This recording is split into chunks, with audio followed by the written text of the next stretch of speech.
नमस्कार मित्रांनो, मी सद्गुरू शैलेश उमाकांत कामत आणि तुम्ही पाहतात माझा political channel times of Maharashtra. मित्रांनो, आज शिवजयंती आहे आणि त्यासाठी म्हटलं आज चरित्राच्या काही अंगाबाबत तुमच्याशी चर्चा करू. प्रत्यक्ष मी छत्रपती शिवाजी महाराजांवर माझा ऑलरेडी 3 वर्षापूर्वी बनवलेला एक 45 मिनिटाचा व्हिडिओ आहे, तो आज न चुकता बघा.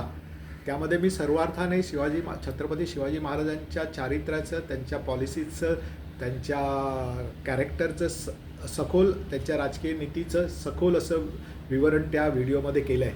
पण आज तरी पण तुमच्याशी परत त्याच विषयावर बोलायचं आहे. ते मुख्य म्हणजे छत्रपती शिवाजी महाराजांना आम्ही फक्त महाराष्ट्राच्या भूमीतच बांधून ठेवलं, ते आमचे राजे म्हणून. मला तसं नाही, मी तसं मानत नाही. छत्रपती शिवाजी महाराज हे अखिल भारतीय लेवलवरचेच नेते होते आणि ते समस्त म्हणजे हिंदू धर्मीयांचं म्हणा की सनातन धर्मीयांचे ते नेते होते. आम्ही त्यांना महाराष्ट्रामध्ये बांधून ठेवलं. मुख्य म्हणजे पंतप्रधान इंदिरा गांधी जेव्हा रायगडावर आल्या होत्या, महाराजांच्या 300 वर्ष त्यांच्या राज्याभिषेकाला पूर्ण झाली, त्या निमित्ताने त्यावेळेला त्या म्हणाल्या होत्या की इंग्रजीमध्ये म्हणाल्या होत्या की if Chhatrapati Shivaji Maharaj was born in one of the western countries, they would have taken him to the skies. याचा मराठीमध्ये अर्थ की छत्रपती शिवाजी महाराज हे जर परदेशातल्या वेस्टर्न कंट्रीज, पश्चिमेकडच्या देशामध्ये जर जन्माला आले असते तर तिकडच्या लोकांनी त्यांना आकाशाभर त्यांची व्याप्ती करून दिली असती. आपण त्यांना महाराष्ट्रामध्ये बांधून ठेवलं आहे. त्याच पॉईंटवर सांगितलं आहे. महाराष्ट्रामध्ये त्यांना बांधून ठेवलं आहे, त्यांना आम्ही आमच्या जवळ, आमच्या मनामध्ये स्थान दिलं आहे. ही खरं आहे ते का?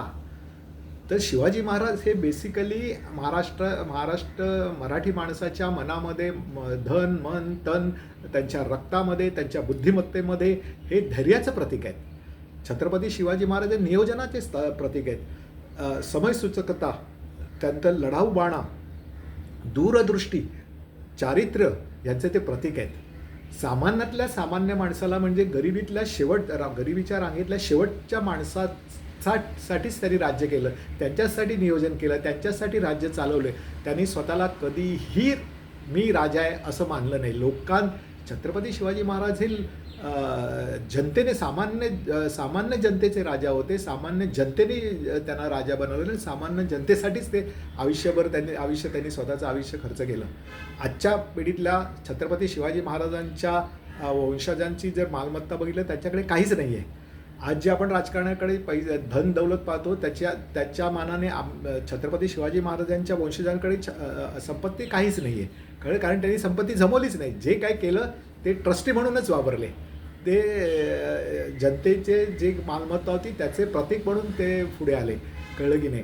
त्यामुळे महाराष्ट्रातील सर्व भाषिक आणि मुख्य म्हणजे मराठी माणसाच्या मनामध्ये ते काय तर मराठी माणूस कधी एकत्र होत नाही, हा समज शिवाजी महाराजांनी 400 वर्षापूर्वी खरा करून दाखवला होता. आणि महाराष्ट्रात म्हणजे अस्तित्वात असलेल्या 18 पगड जातींना एकत्र करून त्यांनी स्वराज्य ही संकल्पना अस्तित्वात आणून दाखवली. कळलं की नाही? त्यामुळे मी जसं म्हटलं की आता जे काही महाराष्ट्रामध्ये चाललेलं आहे की मराठी माणूस भांडखोर आहे, तो कधी एकत्र होणार आहे, हे त्या काळात 400 वर्षापूर्वी छत्रपती शिवाजी महाराजांनी खोटं ठरवलं होतं. महाराष्ट्रामधलेल्या जाती, उपजाती, पंथ या सर्वांना त्यांनी एकत्र करून स्वराज्य ही संकल्पना अस्तित्वात आणून मोगलांच्या, पोर्तुगीजांच्या, ब्रिटिशांच्या सर्व सत्तेला त्यांनी यशस्वीरित्या आव्हान देऊन त्यांचा बिमोड करण्याचं काम त्यांनी केलेलं होतं. कळलं की नाही? त्यामुळे शिवाजी महाराज हे का आमच्या मनामध्ये, त्याचं हे एकमेव कारण आहे. अशा प्रकारचं राज्य करणारा इतिहास कधी झाला नाही आणि कधी होणे नाही, अशी त्यांची प्रगती होती. आज अनेक देशातल्या म्हणजे त्यांनी जे काय शिकवलं की आपण एकीने काय करू शकतो, त्याचं उदाहरण आधुनिक काळात देखील, आत्ताच्या काळामध्ये 400 वर्षांनी व्हिएतनामसारख्या छोट्या देशाने अमेरिकेवर विरुद्ध 20 वर्ष युद्ध करून त्यांनी दाखवलं, एकत्र करून, आणि अमेरिकेसारख्या बलाढ्य देशाला त्यांनी हरवलं. हे व्हिएतनामचा जो त्यावेळेचा राज्यकर्ता होता, त्यांनी ते सांगितलं की मला जी प्रेरणा मिळाली ती छत्रपती शिवाजी महाराजांकडून मिळाली. कळलं की नाही? आजचं आपलं दुर्दैव असं आहे की आजच्या काळामध्ये आपण फक्त छत्रपती शिवाजी महाराजांचं नाव घेतो.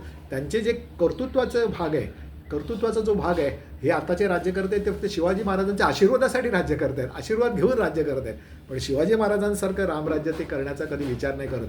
ते फक्त आपले मित्रमंडळ आपले नातेवाईक ह्यांच्या पलीकडे जातच नाहीत. सामान्य माणसाला आजच्या राज्यकर्त्यांनी वाऱ्यावर सोडून दिलेले. छत्रपती शिवाजी महाराजांनी आपल्या आयुष्यभर आणि त्यांच्यानंतर छत्रपती संभाजी महाराजांनी देखील कायम सामान्यातल्या सामान्य माणसाला आपल्या नजरेआड कधीच नाही केलं. ते त्यांच्यासाठी झगडले, त्यांच्यासाठी त्यांनी राज्य केलं आणि त्यांच्या कल्याणासाठी त्यांनी कल्याणकारी योजना राबवल्या. म्हणूनच ते म्हणतात ना छत्रपती शिवाजी महाराज की त्यांनी आपल्या सैनिकांना त्यांची वॉर्निंग होती, त्यांचा इशारा होता, त्यांची सक्त ताकीद होती की शेतकऱ्याच्या शेतातला गवताच्या पात्याला देखील तुम्ही हात लावता कामा नये. असा हा राज्य करणारा एकमेव. आणि त्यांचे नियोजन आणि मुख्य म्हणजे त्यांचं नियोजन आणि विचारांमध्ये इतकी स्पष्टता होती की नाही. फार म्हणजे एक्झाम्पलच सांगायचं की जेव्हा त्यांनी अफझल खानाला मारला तेव्हा त्यांना माहिती होतं. त्यांचं नियोजन इतकं परफेक्ट होतं की त्यांनी अफझल खानाच्या पूर्ण कॅरेक्टरचा अभ्यास केलेला होता. त्याच्यासाठी आपल्याला काय करावं लागेल याचा सराव देखील करावा. त्याची हाईट, उंची किती होती, त्याची वजन किती आहे, तो कसा खातो, तो काय खातो, काय पितो, याचं सर्वांचं नियोजन करून त्याच्याशी जेव्हा आपल्याला आणि त्याला जायचं आहे ते आपण अफझल खानाला मारण्यासाठीच जायचं आहे, कारण तो आपल्याला मारण्याचा प्रयत्न करणार आहे, ह्या तयारीनेच गेले होते. त्यासाठी त्याने त्याची उंची किती आहे, त्याची जाडी किती आहे, सर्व गोष्टीचा अभ्यास केला होता. तसा सराव देखील केलेला होता. कळलं की नाही. गेले, मगरमिठी घातली आणि त्यांनी त्याला मारलं असं नाही. त्याच्यामागे असलं त्यांचं स्पष्ट सुयोग्य असं नियोजन होतं. कळलं की नाही. शाहिस्ते खानाची जी मोहीम काढली त्या मोहिमेमध्ये पण त्यांचं परफेक्ट तिचं साखळी नियोजन होतं. त्या साखळीतला एक जरी कडा वीक झाला असता, अशक्त असता, तर ती शाहिस्ते खानाची मोहीम कदापि यशस्वी झाली नसती. आत्ता जे तुम्ही स्ट्रायकिंग आम्ही स्ट्राईकवर तर आणि पाकिस्तानवर अटॅक करून ते छत्रपती शिवाजी महाराजांनी 400 वर्षापूर्वी शाहिस्ते खानावर हल्ला करून ते सिद्ध करून दाखवलेलं होतं. त्यामुळे छत्रपती शिवाजी महाराज म्हणजे त्यांचा खरं त्यांचं दुर्दैव आपलं दुर्दैव असं आहे की म्हणजे तुम्ही असं स्पष्टच बोलायचं झालं की जो म्हणजे साधारण एक इसवी सन 1000पासून जे आता 2026पर्यंत म्हणजे आपल्याला स्वातंत्र्य मिळेपर्यंतचा जो काही इतिहास आहे भारताचा, तो इतिहास म्हणजे मराठीशाहीचा इतिहास आहे, मराठ्यांचा इतिहास आहे. पण तो आपल्या शाळांमध्ये कॉलेजमध्ये तो शिकवला गेला नाही. हे सगळं म्हणजे छत्रपती संभाजी महाराजांच्या बाबतीत म्हणायचं ते आज सगळ्यात त्यांच्या विरुद्ध एक वेगळी प्रतिमा निर्माण करून त्यांच्या विरुद्ध गैरसमज पसरवलेले होते. कळलं की नाही. आणि छत्रपती शिवाजी महाराजांचं हे जे काम आहे म्हणजे शेतसारा हे कोणी केलं. शेतसारा आज जो शेतीवर ते सातबारा वगैरे आपण पाहतो त्यांच्या काळामध्ये त्यांनी सर्व तयार करून घेतलेलं होतं. मराठी भाषा स्वतःचा म्हणजे भाषा स्वतःच्या राष्ट्राचा स्वतःच्या भाषेचा ज्वलंत अभिमानाचं प्रतीक म्हणजे छत्रपती शिवाजी महाराज होते. कळले की त्याच्यासाठी त्यांनी सर्वतोपरी गेलं जेव्हा. आणि ते सुधारणावादी होते. मुख्य म्हणजे काय, छत्रपती शिवाजी महाराज हे सुधारणावादी होते. जेव्हा नेताजी पालकरांना मुस्लिम धर्मातनं परत त्यांनी हिंदू धर्मामध्ये घेण्याचं केलं त्यावेळेस तिकडच्या स्थानिक सर्व म्हणजे उच्चवर्णीय आणि त्याला विरोध केला होता की धर्मामध्ये तसं नाहीच आहे. पण त्यावेळेला त्यांनी धर्मात सुधारणा करण्यासाठी त्यांनी नेताजी पालकरांना हिंदू धर्मात आणलंच. आणि स्वतः मुलीचं लग्न त्यांच्या नात्यातल्या कोणाची नेताजी पालकरांच्या मला वाटतं मुलाशी काहीतरी करून दिलं. असे ते सुधारणावादी आधुनिक विचार ॲक्सेप्ट करणारे होते.